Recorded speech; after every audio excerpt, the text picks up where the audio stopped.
Thank you, everyone. Thank you, Luigi. It's lovely to see you and hear your voice again. I miss you. Thanks for having me. I'll jump right into my presentation. So I'm going to share my screen and make sure that this works properly. It looks like everything is working well. There we go. I can see it. So I'm going to talk a little bit about some of the digital opportunities, but a bit about our methodology as well. So my name is Corey Timpson. I use he, him pronouns. As Luigi mentioned, my mom is from Abruzzo and actually just received my dual citizenship, and I'm coming back to Italy this summer, and I can't wait because I haven't been back to see family since before the pandemic. A little bit about me is I'm a designer who's worked largely in the cultural or themed entertainment sector since the year 2000. I've had the privilege and opportunities to work with Luigi a number of times, to be at Meet before and work with Maria Grazia and team. So thank you, everybody. One thing I want to let you know about me is I have a personal maxim, and my maximum is that time is the most valuable thing I have. It's finite, and I don't know how much time I get. So when I make decisions around anything personally or professionally, I really think of how am I spending my time? And that means I make deliberate decisions. So when I work on inclusive experience design or any kind of project, I really want to make deliberate decisions about what I'm doing. And when it comes to accessibility and inclusive design, if you take nothing away from the things I'm talking about other than one thing, please take away, try to make deliberate decisions. Don't let decisions happen by default. So a little bit about our company is we do themed experience design. As Luigi said, I was the project director for the design build of the Canadian Museum for Human Rights. That's where I met my business partner, Sina Baram. He is a blind computer scientist.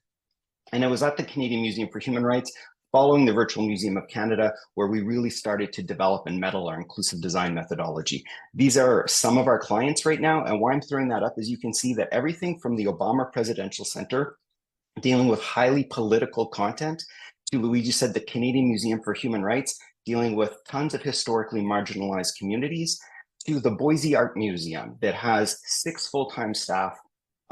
All of the issues that people are dealing with are the same, no matter what their orientation is. If they're Disney or a small art gallery or a history museum, we're all trying to realize greater inclusion, a greater engagement with our audience, and all of these things fit into accessibility. So I'm going to go over some definitions and nomenclature, just so that we are all on the same page. So our company and my ethos is, rather than design and develop something and then figure out how to make it accessible, we want to design in consideration of all vectors of human difference at the beginning. What that means is, imagine many projects, we design and develop something. It could be an experience, could be a digital product, could be a physical product. We then try and figure out how to make it accessible. Further down the project, we come up with our idea, we start to design it, and then at some point, if we're lucky, someone says, how does someone in a wheelchair use this? How does a blind user use this? How does a deaf patron engage in this? So we want to think about those things at the outset, so that as we work down our project, we don't have to realize compromises. We don't have to go back to stakeholders and say, we had to change this. We don't risk our project schedule because, we need to do iterative design development now because we didn't consider accessibility. All of these things can be avoided if we just think of all vectors of human difference at the outset. We take that ethos and then we have a premise. And the premise is that barriers arise when our intentions do not match up and line up with the expectations of our audience. Luigi was talking a little bit about personalization just right now. So if something is personal to me, and it is applied to me in the way that is most comfortable to me, I'm on a good path to being more inclusive and accessible. So what we want to do, whether we're writing a policy, which will be used by people, developing an experience, which will be engaged with by people, creating a digital product, which will be used by people, we want to understand what the expectations of our users are, as well as what our design intent, strategic intent, curatorial objectives, interpretive objectives. We want to know what those are. We want to know what the expectations of our audiences, and we want to ensure that those things line up and match. If they don't, that's where we get a barrier. And if we remove these barriers before they start to happen, a nice byproduct is that we realize innovation. So an example of that, curb cuts. Standard example, curb cuts were made so that people in wheelchairs could get over the curb of a street. Wheelchair users are not the most populous amount of people who use a curb cut. Parents with strollers, people dragging luggage or a shopping cart, anyone uses a curb cut. People on a bicycle. What is accessibility for one audience becomes augmentative for another audience. Better for everybody. The Kurzweil machine, this machine was invented to give blind people access to the printed word. We all use this technology a million times a day in our mobile devices now. It was made for blind people to access print, and now everybody uses it for all kinds of things. The swipe keyboard was invented for people with active tremor so they can leave their finger on the phone and swipe and not have to lift and drop, is now in iOS and Android. I don't think the company Swipe even exists anymore. Created for one accessibility purpose, augmentative for everybody else. Voice assistants, same thing. Speech to text was made as an accessibility function. Now everybody uses Siri or Amazon Alexa or anything else. So those are some of the things that like elicit and demonstrate that creating and thinking about accessibility realizes innovation and greater augmented usability for everybody else. The other key thing that we think about, we have our ethos, we have our premise, and then we have this consideration of the ecosystem. We exist in ecosystems. Everything is a network or an interconnected system. I like this image because it's an ecosystem. We have a built environment, sidewalks, roads. We have rules in place, wayfinding, marks on the ground, signage in the background. It's dynamic. There are vehicles, there are people, they are in motion. There's infrastructure. We could see a sewer. There's all kinds of infrastructure down there. What else do we notice? Of the 21 people in the photo, 19 of them are on their mobile device. So people exist in a digital sphere and a physical sphere at the same time. We may want to create an entirely non-digital experience. That is fine, but we at least have to start with the understanding that everybody is digitally enabled, and a lot of the systems within our environment are also digitally enabled. These are advantages for us. So we want to make sure that the ecosystem, that the user exists in both digital and physical environments. So when we're thinking about digital media, that person still exists in a physical environment. And when we're thinking about physical non-digital experiences, we have to recognize that they are digital, our workflows are digitalized, and everyone has one of these things in their pocket that is computing all kinds of information and critically has a phenomenal amount of accessibility technology built into it. So when we think about that ecosystem, we think about the built environment, we think about content and information systems, we think about presentation, how are things accessibly presented, graphic design and presentation. We think of the semantics of our software that exists in our environments. We think about interfaces, not just graphical user interfaces for computers, but tangible interfaces. How do we open the door? How do people get into the environment to use the digital thing that we want? What about human interfaces when people talk to someone at the visitor or ticketing desk? All of these interfaces have to be considered inclusively. The media that we present, whether it's navigable like a digital system or whether it is linear like a film, we need to consider how we're making our media accessible. And then how do we build and install things? Because we may design it in one way, but we all know if we've ever built an exhibition or a themed ride or anything like that, what ends up being built and constructed goes through micro design iterations. We want to make sure that we're not opening up any barriers to inclusive design and accessibility. So when it comes to digital inclusion and access, I want to show this example from the National Museum of African American History and Culture in Washington, D.C. This is an installation that tells the story of the Greensboro counter. This was a very important moment during the civil rights movement in the United States when 4 Black men sat at a counter that was only for white people and they were subjected to all kinds of abuse. So this does a really great job. It's a digital mixed media installation, has all kinds of accessibility. We can see high contrast graphic design in the background. The interface is accessible. However, you notice that the counter is slightly lower at one end. That is the accessible area. So to meet the ADA, the American Disability Act in the US, everything has to pass that. This is technically accessible because of the lower end.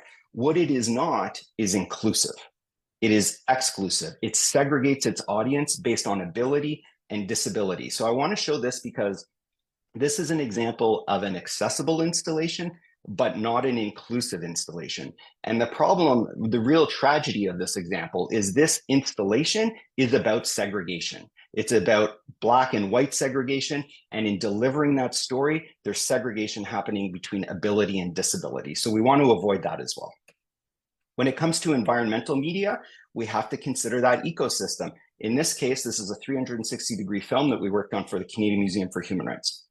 We can see on screen, there are captions and signed interpretation. We can see the built environment has backs and armrests so people can push themselves out of a seated position. We see a high contrast distinction called edge detection between the bench and the floor because they're made out of the same material. So the dark brown for low vision audience lets people know there's a tripping hazard. You can sit here. But critical to this, in thinking about the environment, we worked with a media producer on the film. We worked with an audiovisual integrator on getting the hardware set up. There's 8 edge blended projectors running in the space. There's a little headphone jack in the seat so you can get audio description, so you can raise the volume through your headsets. We also have a cutout adjacency seating. So the wheelchair user can sit in adjacency with everyone else and not be stuck in the middle and feel othered. So critically, this position is across from where the sign language and caption, because people's intersectional identities, we can't just break things into simple personas of the wheelchair user, the deaf user. What if the wheelchair user is of low vision or hard of hearing and needs those assets also? So the ecosystem is really important because it's not just working with the digital media producer, it was also working with the exhibit designer and the fabricator and the AV integrator to get everything to work together. For linear media, we can see on the screen, again, this is pretty standard. We have captions and sign language. We can see that in the built environment, we have high contrast, white on black and black on white. We have adjacency seating beside the cinema seats. They have arms and a backrest, and there's assistive listening in the armrest as well. Very simple and straightforward, but does not impact the theming of this environment in any way, shape, or form. This old Marconi radio, another great piece of linear media. We were using it to present audio scapes. And in this case, we just took all of it out and put an iPad so that we could add the captions. So it still looks like a Marconi radio, still functions exactly the same way, but by using a digital interstitial or a digital intervention, we're able to make it more accessible because we can provide captions as well as volume control. Same with TV installation. These are not old televisions. They're old televisions that were cut in half. It's a rear projection behind that wall. But again, it allows us to add captions, to add subtitles, and to make it more modular and scalable. So it doesn't look digital. It 100% is digital, and that allows us to make it more accessible. In terms of navigable media, this is an example of a kiosk. But what we can see here is not only are there captions on screen, there's a keypad off to the right to help with navigation, but there's forward access. And this is critical because often in themed entertainment and in museum settings, the wheelchair user has to interact sideways. This is highly constrained and highly restrictive. It's not a welcoming or functional experience. So we want to allow people to both reach the screen as well as roll up and better reach the screen. So that means when we're thinking about designing digital interfaces for in-situ environments, we need to think about the built environment before we even get to the digital interface. What is represented by this blue dotted line is the reachable zone of this graphical user interface. This was determined by where the screen's position would be in relation to the visitor who's in a seated position or a standing position, still accessible for someone who's standing. And that meant that we needed all the functionality of that interface to be at the bottom. So before the interface designers could even get into designing this system, we had to think about how is it existing in the physical environment and ensure that the proper prerequisites come along to the creation of this interface, pardon me.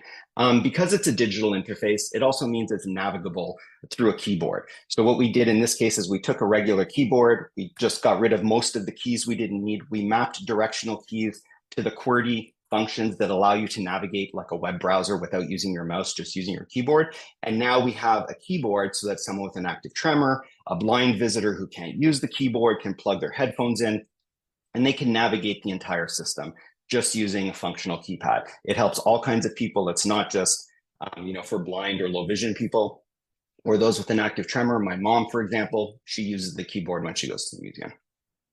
When we also think about navigable systems, the most simple thing to just lean on is the Web Content Accessibility Guidelines.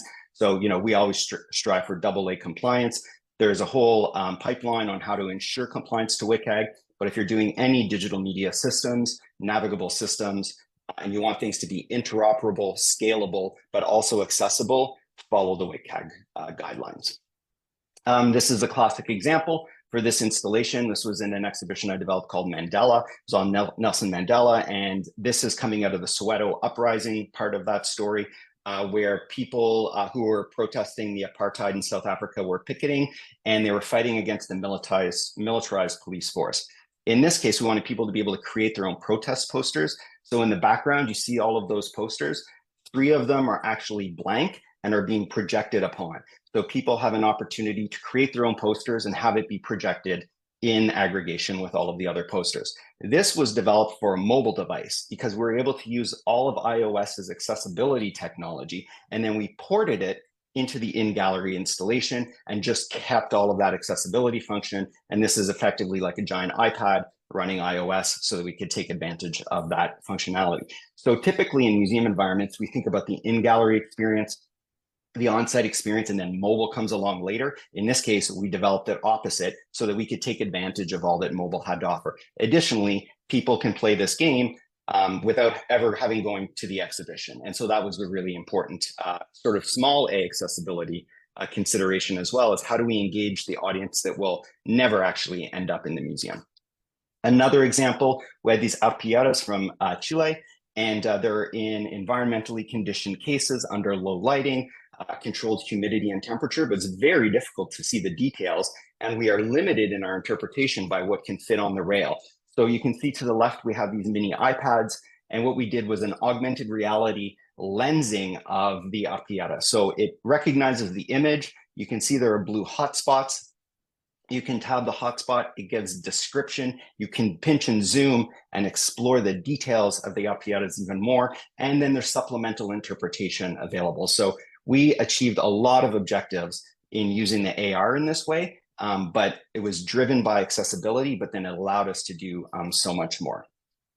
There are also tons of opportunities for digital intervention in non-digital installations. So for example, this is a very static artifact case that looks at Canada's legal systems.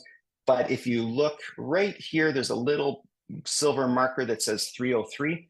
That, if you're using your mobile device, we developed something called a universal access point, a cane detectable floor strip, a tactile marker, a low energy Bluetooth beacon, and a mobile app tied to a content management system. So if you type in 229, you can have all of this information described and read to you, or you can use the Bluetooth beacon, use near me mode, and it will prompt you to say, hey, you're in front of Canada's legal system. Do you want to have the content described to you? So a completely non-digital installation rendered extremely more accessible and inclusive through digital intervention. When a refreshable braille display became affordable, about 6-7 years ago, this one by Humanware, I bought a few of them and kept them at the front desk of the Human Rights Museum. I didn't have to do anything to our mobile app or to our content because it was already structured, semantically strong, and following the WCAG compliance. So if any blind deaf visitors came to the museum, they could just borrow a refreshable braille display, plug it into their mobile device, and they would have access to all of the content in the museum the same way this person would, using the refreshable braille display. So suddenly all of the content in the museum became accessible to an even wider group of people simply because we were standards compliant. So when I think about the ecosystem and I look at this, this is the largest gallery at the Canadian Museum for Human Rights. There's 19 different installations around the perimeter, a passive thematic setting of Japanese internment, a mixed media light and artifact show on women's rights, a tangible interface of a globe navigating different stories about immigration. We see the red dresses. That's an art installation on murdered and missing Indigenous women. The next station over is projection mapped installation, looking at labor rights. There's a video game on the right to vote. There's all of these different types of installations, different interaction design, passive, active, interactive, different graphic styles and themes, but everything is inclusively designed and is accessible. And what that means is a visitor coming into the space can spend more of their cognitive and physical energy on the content and the experience instead of trying to access the content and the experience. So again, what is accessible for one person becomes augmentative for somebody else, and everyone can participate in things together. So this is a tactical approach. It is a methodology and requires application. And what happens in one instance may not be the exact same that happens in another instance. So for example, in this case, this is a photography exhibition. We can see the image. This image by the jury was voted the winner in the inclusion and diversity category.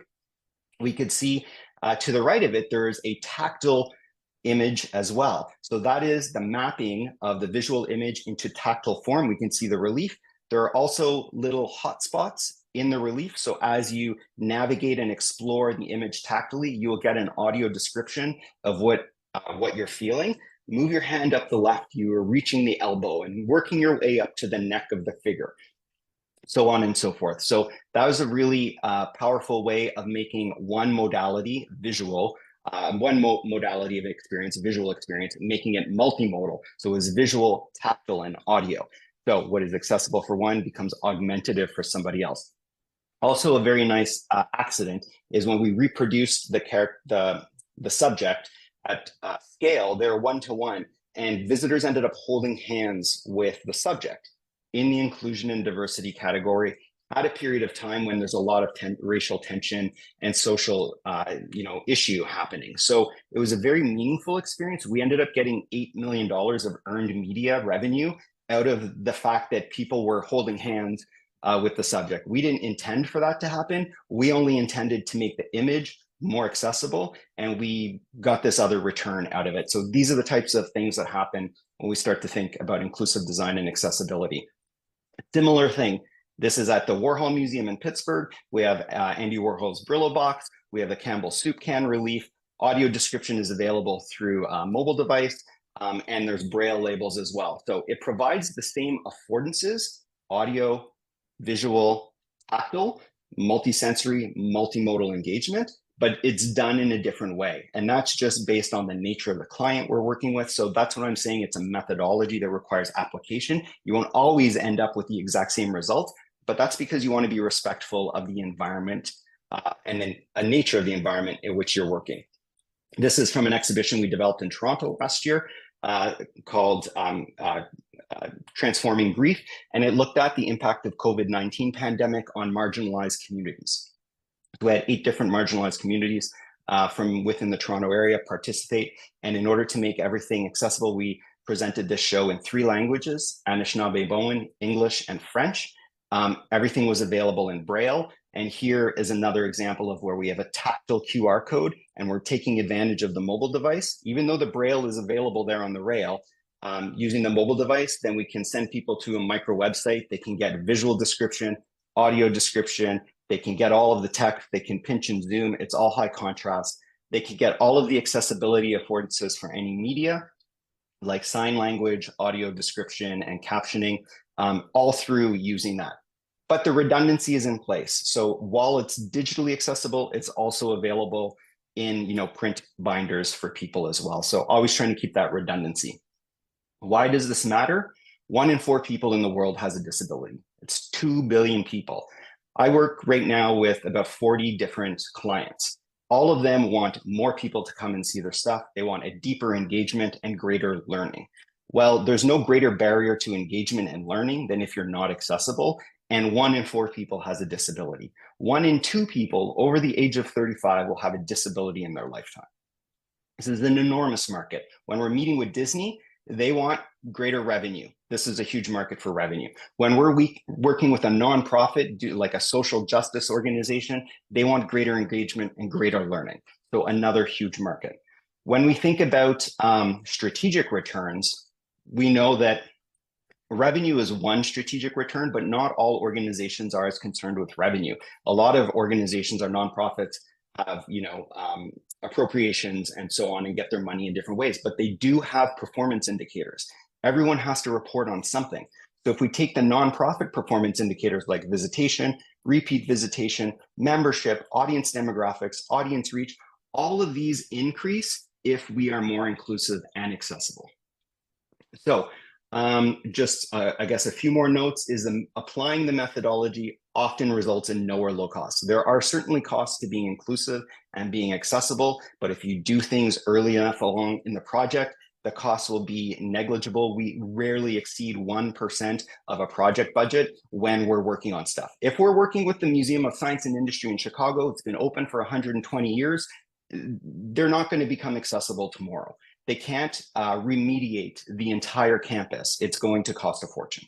But if we're doing anything net new and going forward, then we have all of the opportunity to have very, very low cost, almost negligible impact on a project budget or schedule, and yet return a much greater, realize a much greater return. So the challenge is really that this is the lot. It won't happen overnight. My business partner likes to say, don't boil the ocean.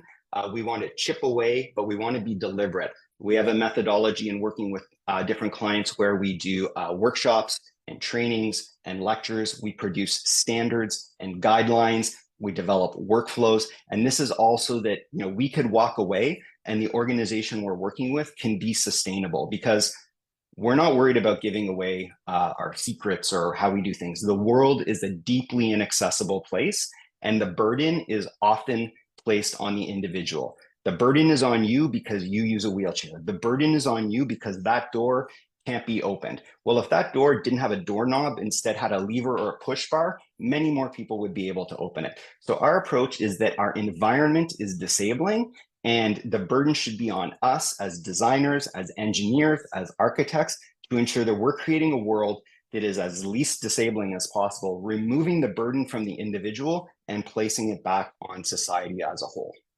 So all of that sustainability work goes into ensuring that we have more people thinking this way, participating in projects. And, we're not worried about running out of work anytime soon. We want just more people participating with us, and for our efforts to go into projects and programs that will be sustainable so more people can be working in this way. This is a quote that my business partner and I like to end all of our talks with, and it's a Maya Angelou quote because it really gets to the essence. I've learned that people will forget what you said, they will forget what you did, but they will never forget how you make them feel. And our goal working in this space is to have everybody feel welcome, because sadly, in most cases, that is not what happens, is people do not feel welcome. So we want to change that. And I'll stop there and have a discussion. Thank you. Thank you. Thank you so much, Corey, for all the examples, for all the perspective that you give us, all the examples you share. If you have any questions, we have a few minutes for some questions for Corey Timpson. If you have? Yeah, do you have it? Oh, you can say, okay. Corey, I know that you're always at the leading edge of things, and AI is a new thing that can be used. Have you given thought to how you will be using AI to help with accessibility? 100%, yes. Great question. I should have even mentioned that. The potential is enormous. We find using AI, we are already using AI in some of our practice. It just requires editing because, AI drift and bias that works its way into large language models. But the most obvious place where we use AI right now is in visual descriptions. So if you can imagine, we'll be working with a museum that has like 1 million photos or pieces of 2D artwork, and none of them are described. Well, where it may take about 20 minutes to write and edit a proper visual description for a piece of media, it will take the AI about 35 seconds. So then the editing job means that may only take me a couple minutes to edit that. So we can see a massive return when it comes to things like visual description, where, instead of taking it like 20, 24 minutes, it takes like 10% of the time. And when you apply that across a collection of like 1 million assets, it's a game changer in terms of we would never have done that, and now we can actually think about doing that. So that is a key way. Also, in terms of rendering out ideas, not having to spend the time in developing manual renders of exhibitions, installations, and visualizing ideas, AI has been incredible in those ways for us. Thank you. There's another question, please. Yeah. I don't know. You where can to- stay here, Yeah? in the middle, in the middle. Okay. Hi, everybody, and hello, Corey. Thank you for your presentation. It was very interesting. My name is Chiara Basile. I represent a foundation that deals with the coming of age of youngsters in a more accessible world. It's called Time to Foundation, and in particular, youngsters with intellectual disabilities. So I was wondering if you and your team have developed, and if you can give us some more examples about tools for overcoming cognitive barriers, in particular cases of nonverbal people. So if that was something that you have been working on. Thank you. Yeah, thank you for the question. 100%, and it's a good point also because I didn't really have any examples of that. But absolutely, we do everything from plain language to sensory reduced programming to on LinkedIn, we just realized we run an ICOM award last week for the development of a sensory room that we did for Musée National de la Marine in Paris, France. So yeah, we absolutely, that we consider all vectors of human difference, and you'll find a lot of tactics that get applied for, say, nonverbal audience or second language audience or those with cognitive differences in terms of reading, that all of the tactics that we start to apply when we think inclusively at the beginning, we will start to realize outcomes that benefit more than one unique and specific demographic. So certainly plain language, pacing and spacing is what we call it in our built environments, alternate language programs, audio programs, sensory rooms.